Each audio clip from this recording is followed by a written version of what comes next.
Pemirsa, Anies Baswedan mengkritik proyek strategis nasional yang saat ini sedang berjalan rentan dijadikan proyek titipan karena tidak dikelola dengan sistem yang baik. Para oligarki kalian tidak! Kalian boleh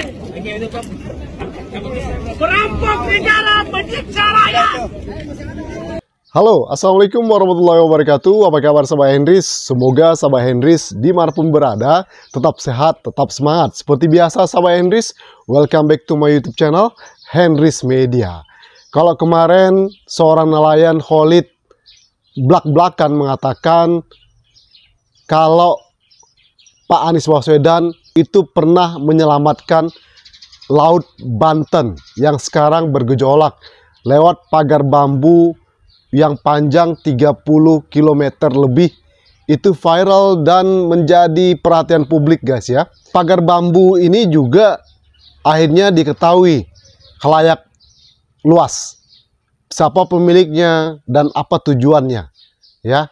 Bahkan itu sebenarnya sudah ada sejak 2022 dan ini berkaitan dengan PSN, Proyek Strategis Nasional. Dan tahu nggak sahabat Henrys, ini sangat mengejutkan kita semua ya. Ucapan Pak Anies Baswedan beberapa waktu yang lalu itu terbukti. Tuhan menunjukkan kepada kita semua bukti kebenaran ucapan Pak Anies Baswedan mengenai proyek PSN itu seharusnya dikaji supaya tidak ada terjadi tumpang tindih dan kepentingan atau titipan kanan kiri. Nah, sekaranglah baru terungkap ke publik ucapan Pak Anies Baswedan beberapa waktu yang lalu. Dan ini juga menurut saya mengapa Pak Anies Baswedan dijegal sedemikian rupa ya, tidak bisa menang di Pilpres juga di Pilgub. Ya, otomatis karena ditakuti oleh segelintir orang gitu ya. Kepentingannya tidak akan bisa berjalan kalau Pak Anies Baswedan menjadi nomor 1 di Indonesia. Kemudian setelah gagal, Pak Anies Baswedan mencoba untuk di Pilgub juga dijegal ya, supaya ya kepentingan mereka bisa berjalan. Karena sosok Pak Anies Baswedan itu dengan lantang, dengan berani menyetop reklamasi waktu itu. Jadi reklamasi di stop, nggak taunya seperti kata Cak Nun, banyak lagi reklamasi di daerah-daerah lain, 37 daerah loh guys ya. Dan ini kita simak dulu video ucapan Pak Anies Baswedan beberapa waktu yang lalu, sekarang mulai terungkap. Ini kekuasaan Tuhan guys ya, dipertunjukkan kepada kita semua. Ini videonya, check it out.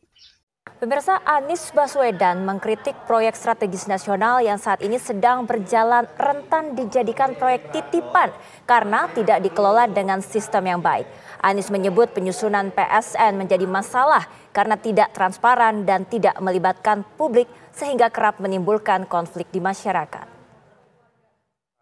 Untuk menjangkau semua. Siap untuk kerja ekstra? Kandidat bakal Capres Anies Baswedan kembali menyuarakan kritikan yang membuat telinga istana memerah.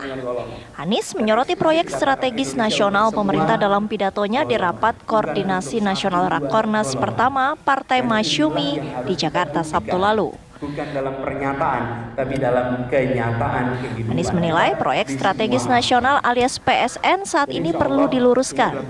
Pasalnya PSN rentan hasil titipan kanan kiri. Anies menjadikan PSN sebagai contoh dari bentuk kebijakan yang diputuskan tanpa tata kelola pemerintahan yang benar dan berkeadilan. Kita sering saksikan kebijakan-kebijakan yang tanpa governance yang benar dia muncul. Saya beri contoh. Suatu ketika saya ditanya tentang PSN, program strategis nasional. Saya sampaikan, program strategis nasional secara substansi itu baik-baik saja. Yang problem yang kita sering alami adalah bagaimana PSN itu disusun. Ketika PSN itu disusun dalam transparansi, dengan pelibatan publik dan pelibatan semua Lalu rujukannya apa? Rujukannya ada RPJP, Rencana Pembangunan Jangka Panjang. Turunannya Rencana Pembangunan Jangka Menengah. Turunannya kemudian Program Strategis Nasional, merujuk ke sana. Tapi kalau itu tidak dikendalikan dengan baik, PSN ini kemudian menjadi titipan dari kanan kiri yang masuk tanpa kita ketahui bagaimana proses itu disusun. Kenapa itu dibuat? Supaya mempercepat berbagai macam program yang sesuai dengan RPJP, yang sesuai dengan RPJMN. Itulah sebabnya dijadikan fast track. Tapi kalau fast track ini tanpa ada proses tata kelola yang benar, maka dia menjadi titipan kanan kiri. Dan ketika titipan kanan kiri, konsekuensinya dirasakan oleh masyarakat. Ini kita kembali perlu luruskan. Sehingga apa yang menjadi kebijakan-kebijakan itu mencerminkan tujuan awal. Dan ketika masuk RPJP, petunjuk utamanya adalah konstitusi kita. Aspek Sontak kritikannya itu menuai beragam tanggapan. Belum lagi terkait jargon perubahan yang sejak awal digulirkan sebagai bekalnya di Pilpres mendatang. Anies menegaskan, perubahan yang ia gulirkan merupakan perubahan metode, bukan tujuan. Gerakan perubahan kami Tim TV One mengabarkan. Jalan bersama. Kalau kita lihat ya, Pak Anies Baswedan itu berbicara berdasarkan data, ada sumbernya, dan itu apa yang disampaikan itu rasional. Terkait pagar bambu yang sekarang itu ya proyek PSN ya, yang dirugikan siapa? Masyarakat, nelayan sekitar. Nah, jadi butuh apa? PSN itu butuh apa namanya kajian-kajian, butuh dengan masyarakat ya sebelum diadakan PSN, agar tidak terjadinya gejolak pro kontra seperti ini gitu loh. Ya, melihat Pak Anies Baswedan membangun Jakarta bagaimana? Ada rembukannya dengan masyarakat, musyawarah dengan masyarakat, ya, agar tidak terjadi gejolak seperti ini di Rempang, sekarang di Tangerang, Banten yang lagi rame antara nelayan, ya. Nah, begitu juga dengan IKN, beliau pernah mengkritisi dan bahkan daripada membangun IKN gitu ya, itu tentu akan merusak hutan gitu ya. Terus lebih baik membangun kota-kota yang sudah ada supaya kota-kota itu menjadi kota-kota metropolitan ya, layaknya Jakarta, daripada membangun sebuah kota. Dan kabarnya memang IKN itu sekarang terungkap gitu ya. Bahkan Angguan sendiri bersuara di Tempo waktu itu untuk menyelamatkan wajah Presiden Jokowi waktu itu ya, karena kabarnya kan Jokowi sudah berusaha mencari investor untuk membangun IKN tapi nggak dapat. Akhirnya diajaklah mungkin para pengembang, para pengusaha tanah air, Aguan misalnya dan lain-lain gitu ya, konglomerat 9 naga yang sering kita kenal. Tapi sekarang banyak masyarakat mengatakan gantinya adalah ini, proyek PSN ini, PIK 2 ini yang sekarang lagi bermasalah. Itu untuk menggantikan gitu loh. Nah, dan sekarang Aguan pasti rugi dong. Ini kan sudah dibongkar, kabarnya Menteri ATR sudah mencabut izin HGB-nya gitu ya. Itu sudah dicabut katanya. Mudah-mudahan benar-benar dicabut gitu. Mudah-mudahan tidak hanya menyenangkan masyarakat sebentar gitu loh. Nggak tahu nanti dilanjutkan gitu. Mudah-mudahan tidak ya gitu kan. Untuk menyenangkan masyarakat, tutup dulu, cabut dulu, kemudian nanti pelan-pelan kalau nggak viral lagi dilanjutkan. Mudah-mudahan tidak. Mudah-mudahan tidak. Harapan kita tetap diteruskan, diselidiki. Tidak hanya di yang di Tangerang gitu ya, mungkin di tempat-tempat lain yang bermasalah izinnya atau laut yang dicaplok, kapling-kapling gitu lah. Mudah-mudahan itu ya guys ya. Jadi untuk menukar dengan pembangunan di IKN, maka dapatlah ini gitu ya, laut yang di kapling-kapling gitu ya. Nah, tentu banyak sekali ide-ide brilian dari Pak Anies Baswedan, ucapan-ucapan Anies Baswedan itu yang satu persatu mulai ditunjukkan kepada kita semua. Loh ini loh, ada loh seorang calon pemimpin yang punya ide brilian, punya data, ucapan-ucapan itu bisa dipercaya dan sekarang terbukti satu persatu. Yang dulu pas debat dibilang omon-omon gitu ya, sekarang mulai berbalik nih, siapa sebenarnya yang omon-omon kan gitu ya.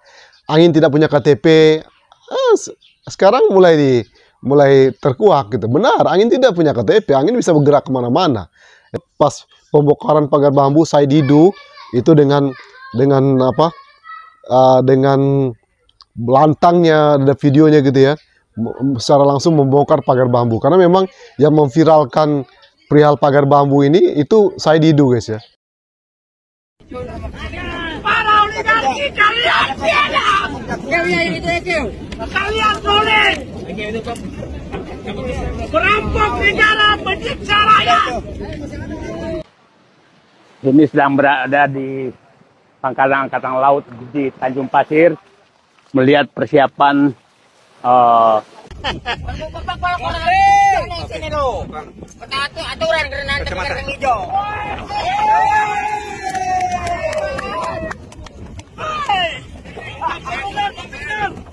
Mana? Woi, apa?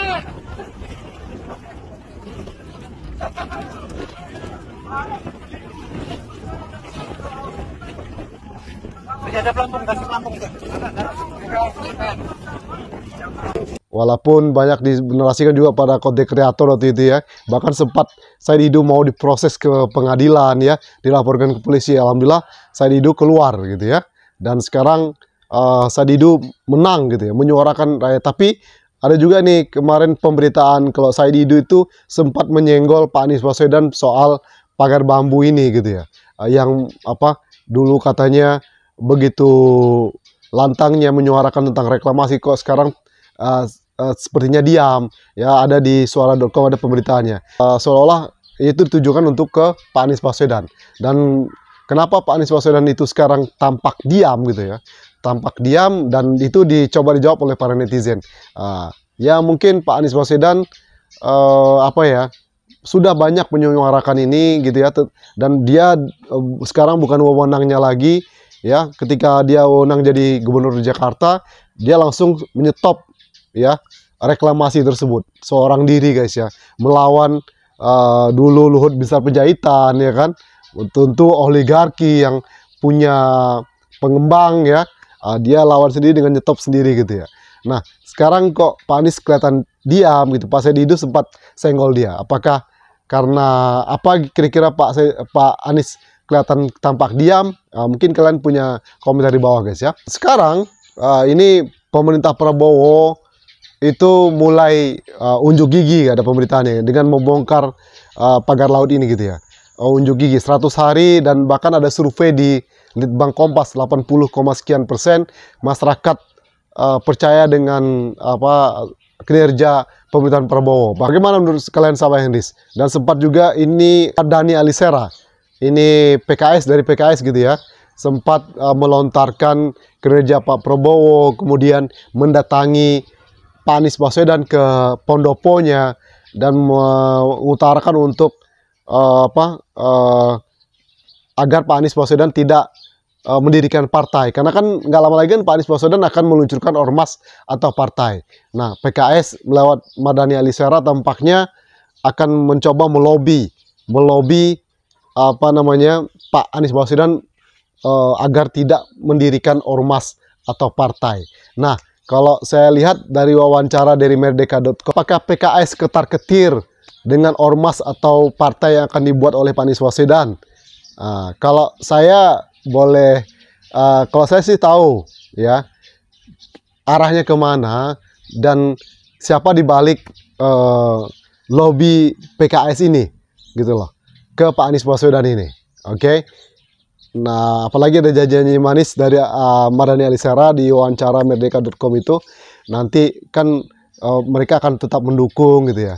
Nah, hati-hati jebakan Batman, karena hati-hati ya, karena PKS tahu sendiri kan kemarin berusaha untuk mendukung Pak Anies Baswedan di Pilgub DKI, tiba-tiba lari gitu ya. Nah, hati-hati Pak Anies, mudah-mudahan Pak Anies tidak kena jebakan Batman-nya lagi gitu loh. Dan mudah-mudahan kita support ormas atau partai baru, tetap ormas Gerakan Rakyat katanya gitu ya, untuk ormas partai baru Pak Anies Baswedan ya. Mudah-mudahan tidak ada angin, tidak ada hujan, tidak ada aral melintang, ormas Pak Anies Baswedan itu akan berlayar gitu ya, dan akan ikut kontestasi politik di tahun 2029.